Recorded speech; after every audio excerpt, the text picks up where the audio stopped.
Bekasi kebanjiran, rakyat menderita. Wali kotanya ngungsi di hotel mewah. Sementara warga sibuk menyelamatkan diri dari air bah, pemimpinnya justru cari kenyamanan. Jabat aja cuek, siapa yang benar-benar peduli sama nasib rakyat? Fenomena ini bukan yang pertama. Setiap kali bencana terjadi, masyarakat kecil selalu jadi korban utama. Mereka kehilangan rumah, pekerjaan, bahkan nyawa. Sementara, pejabat dan orang-orang yang berkuasa selalu punya pilihan. Mereka mengungsi ke tempat aman, tetap hidup nyaman, dan tidak merasakan dampak sesungguhnya dari bencana yang terjadi. Bencana ini bukan sekedar musibah alam, tapi juga hasil dari kebijakan yang dibuat tanpa mempertimbangkan kesejahteraan rakyat.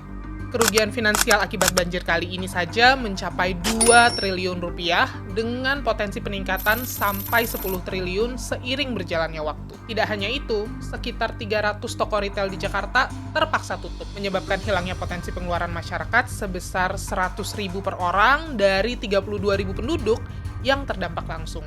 Ironisnya, mereka yang paling terdampak belum tentu punya andil besar dalam menyebabkan krisis ini. Masyarakat kecil tidak punya kuasa untuk mengatur tata kota, memberikan izin pembangunan kawasan resapan, atau mengalihkan fungsi lahan hijau menjadi beton. Sementara, kebijakan yang dibuat justru menguntungkan segelintir orang di atas sana.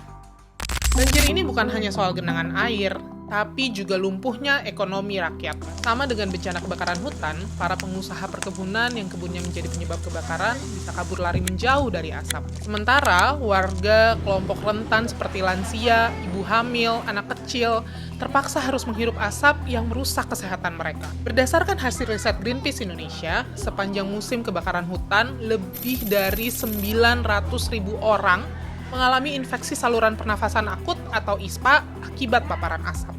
Dan kerugian ekonomi mencapai 75 triliun rupiah per tahun. Sama seperti ratusan lubang tambang batu bara yang menelan korban anak-anak kecil, sementara pengusaha batu baranya hidup nyaman dan aman, bisa pergi ke luar negeri dengan jet pribadi, dan bahkan berbelanja dengan nominal yang warga lokal tidak akan mampu dapatkan seumur hidupnya.